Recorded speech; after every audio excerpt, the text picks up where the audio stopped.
नमस्कार दोस्तों, कैसे हैं आप सब। आज हम लोग कक्षा 12 के जीव विज्ञान का पहला पाठ जीवों में जनन पढ़ेंगे।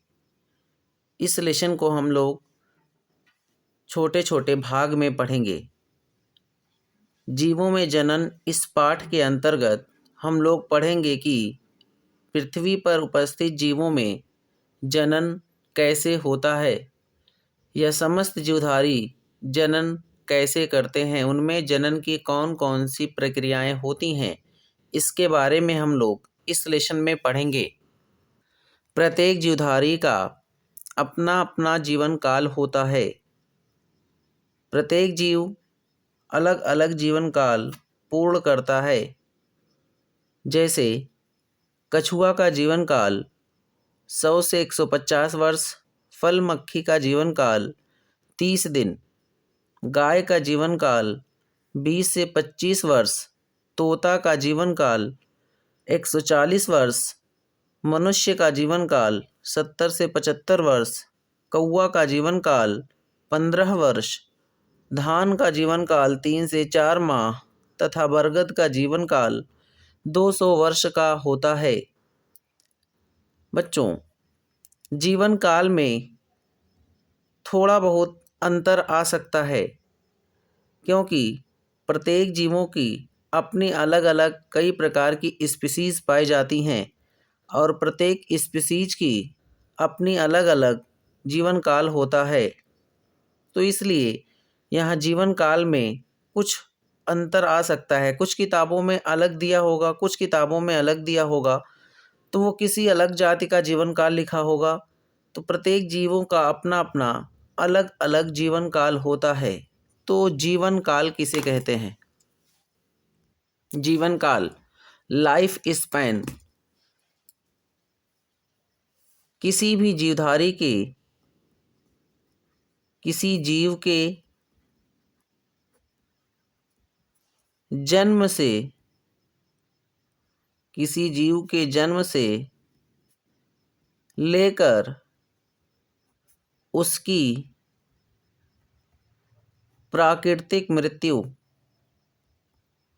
प्राकृतिक मृत्यु तक के समय काल को, समय काल को उस जीव का, उस जीव का जीवन काल कहते हैं।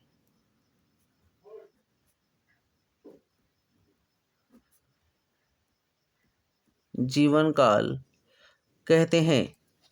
अर्थात प्रत्येक जीव अपने जीवन की एक निश्चित अवधि को पूरी करता है। जैसे गाय का जीवन काल, जैसे गाय का जीवन काल 20 से 25 वर्ष है। तो 20 से 25 वर्ष गाय अपना जीवन काल पूर्ण कर मृत्यु हो जाती है उसकी। तो जीवन काल किसी जीवधारी के जन्म से लेकर उसकी प्राकृतिक मृत्यु तक का जो समय काल होता है, उसे ही उस जीव का जीवन काल कहते हैं। अब हम लोग पढ़ेंगे जनन। जनन, रिप्रोडक्शन। जनन किसे कहते हैं? जनन प्रत्येक जीवधारी के लिए एक अत्यंत आवश्यक प्रक्रिया होती है, जिसके द्वारा जीव अपनी संख्या तथा अस्तित्व को पृथ्वी पर स्थायित्व रखता है। जनन किसे कहते हैं? जनन जीवधारियों द्वारा, जीवधारियों द्वारा अपने ही समान, अपने ही समान नई संतान उत्पन्न करना, नई संतान उत्पन्न करना जनन कहलाता है। जीवधारियों द्वारा अपने ही समान नई संतान उत्पन्न करना जनन कहलाता है। तो प्रत्येक जीवों में जनन की प्रक्रिया अलग अलग होती है। जनन मुख्यतः दो प्रकार का होता है। जनन दो प्रकार का होता है। पहला है अलैंगिक जनन। पहला है अलैंगिक जनन।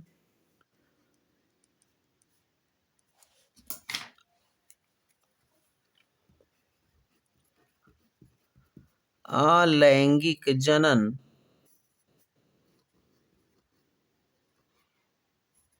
एसेक्सुअल रिप्रोडक्शन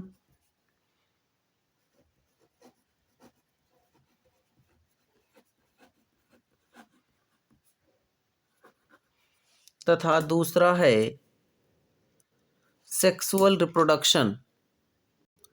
जीवधारियों में जनन दो प्रकार से होता है, अलैंगिक जनन और लैंगिक जनन। अब हम लोग सबसे पहले पढ़ेंगे एसेक्सुअल रिप्रोडक्शन।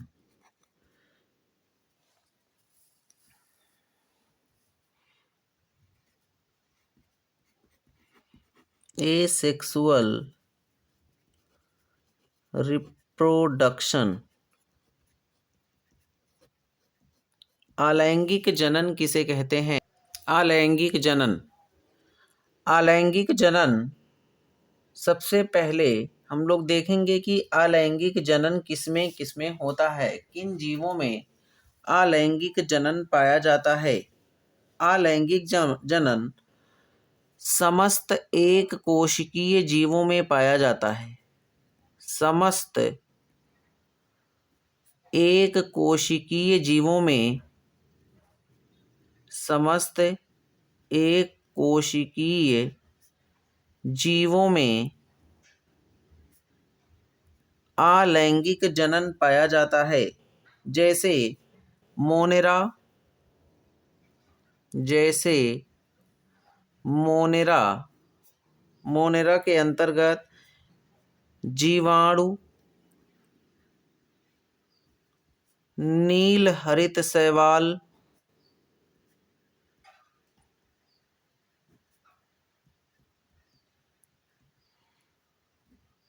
नील हरित शैवाल तथा माइकोप्लाज्मा, तथा माइकोप्लाज्मा और प्रोटिस्टा में, और प्रोटिस्टा में जैसे अमीबा, पैरामीशियम,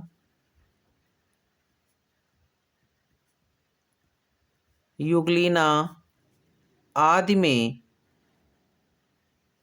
में अलैंगिक जनन पाया जाता है।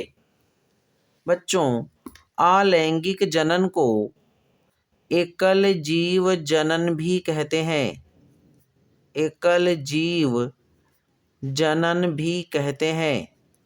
अलैंगिक जनन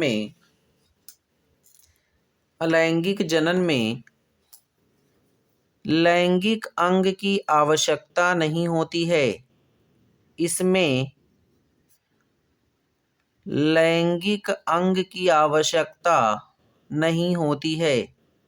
लैंगिक अंग की आवश्यकता नहीं होती है। अर्थात अगर कोई जीव अलैंगिक जनन करता है तो अलैंगिक जनन में लैंगिक अंगों की आवश्यकता नहीं होती है। लैंगिक अंग जैसे टेस्टिस या वृषण, शिश्न, अंडाशय, गर्भाशय आदि की आवश्यकता नहीं होती है। अलैंगिक जनन को केवल एक जनक पूरा कर सकता है। इसे एक जनक पूरा कर सकता है।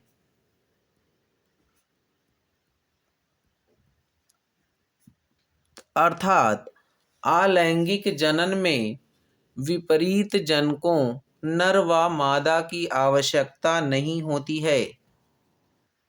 अलैंगिक जनन में यह बहुत ही सामान्य तरीके से होता है। इसमें पहले जीवधारी का डीएनए डबल हो जाता है। प्रत्येक जीवधारियों में डीएनए पाया जाता है और डीएनए ही जीवधारियों में आनुवांशिक लक्षणों को पीढ़ी दर पीढ़ी जनकों से संततियों में स्थानांतरित करता है और किसी भी जीव का डीएनए आपस में पूरी तरह मैच नहीं करता, चाहे वो माता पिता का हो, उनकी संतानों से, या किसी दूसरे जीव का किसी दूसरे जीव से। किसी भी जीव का डीएनए पूर्णतः सेम नहीं हो सकता। अलैंगिक जनन में पहले जीवधारी का डीएनए डबल हो जाता है। इसके उपरांत इनका कोशिका द्रव्य विभाजित हो जाएगा। कोशिका द्रव्य विभाजित होकर दो नए संतति जीव का निर्माण कर लेता है। इसी प्रक्रिया को अलैंगिक जनन कहा जाता है। अलैंगिक जनन में दो विपरीत जनकों नर व मादा की आवश्यकता नहीं होती। इसे एक ही जनक पूरा कर लेता है। जीवधारी का डीएनए पहले डबल हो गया और फिर इसका कोशिका द्रव्य विभाजित होकर दो भागों में बट गया। यही प्रक्रिया अलैंगिक जनन कहलाती है। बच्चों, अब देखेंगे हम लोग कि लैंगिक जनन किसे कहते हैं। लैंगिक जनन में सदैव दो जनकों की आवश्यकता होती है। इसमें दो जनकों की आवश्यकता होती है। दो जनकों की आवश्यकता होती है। दो जनक जैसे मेल और फीमेल, मेल और फीमेल, इनमें दो विपरीत जनकों की आवश्यकता होती है। तथा लैंगिक जनन में लैंगिक अंगों की आवश्यकता होती है। लैंगिक अंग जैसे वृषण, अंडाशय, गर्भाशय, फैलोपियन नलिका,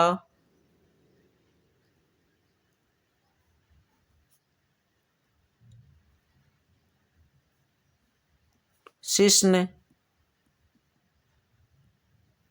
आदि की आवश्यकता होती है।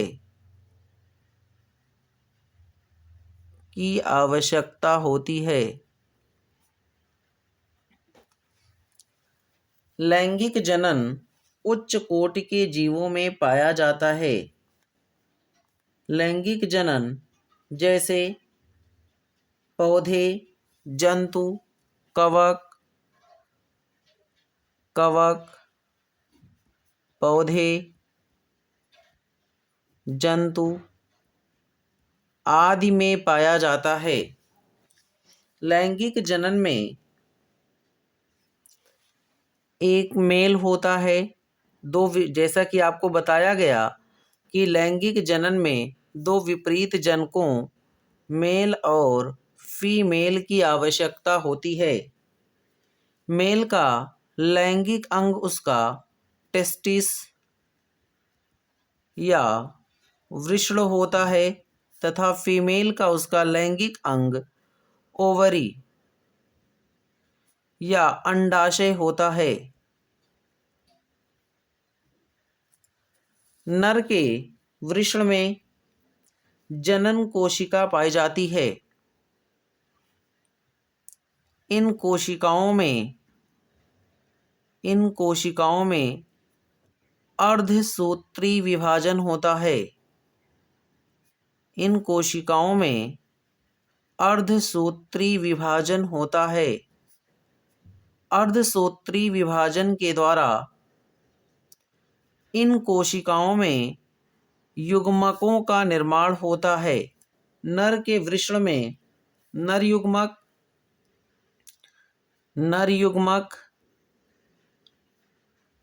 तथा मादा के अंडाशय में मादा युग्मक का निर्माण होता है। नर युग्मक स्पर्म और मादा युग्मक ओवम होती है। जनन कोशिका में अर्धसूत्री विभाजन में एक द्विगुणित कोशिका से 4 अगुणित कोशिका का निर्माण होता है। चारों अगुणित कोशिका का निर्माण होता है। इन्हीं अगुणित कोशिकाओं को ही युग्मक कहते हैं। इन युग्मकों में गुणसूत्र की संख्या इनकी मात्र कोशिका में उपस्थित गुणसूत्र की संख्या की आधी हो जाती है। इन्हीं आधे गुणसूत्र वाली कोशिका को ही गैमीट या युग्मक कहते हैं। अब नर युग्मक और मादा युग्मक आपस में मिलते हैं, संलयन करते हैं, जिससे एक द्विगुणित संरचना का निर्माण होता है, जिसे कहते हैं जाइगोट। हमने देखा कि एक द्विगुणित कोशिका, जैसे मानव में गुणसूत्र की संख्या 46 होती है। मानव के जनन कोशिका में जब अर्धसूत्री विभाजन होगा तो इससे युग्मक का निर्माण होता है। अर्धसूत्री विभाजन में एक कोशिका से 4 कोशिका का निर्माण होता है। अर्धसूत्री कोशिका विभाजन में जो कोशिकाएं बनती हैं उन्हीं कोशिका को युग्मक कोशिका कहते हैं और इन युग्मक कोशिकाओं में गुणसूत्र की संख्या उनकी मात्र कोशिका में उपस्थित गुणसूत्र की संख्या की आधी होती है। अर्थात यदि इनकी मात्र कोशिका में 46 गुणसूत्र हैं तो बनने वाली प्रत्येक संतति कोशिकाओं में गुणसूत्र की संख्या घटकर आधी हो जाती है, अर्थात 23 गुणसूत्र हो जाते हैं। अब एक नर युग्मक नर से और एक मादा युग्मक मादा से मिलकर आपस में निषेचन की प्रक्रिया पूरी करते हैं तो बनने वाली नई संतान में 23 गुणसूत्र पिता के और 23 गुणसूत्र माता के होकर टोटल गुणसूत्र की संख्या को पूर्ण कर लेते हैं। इसी जनन को लैंगिक जनन कहा जाता है।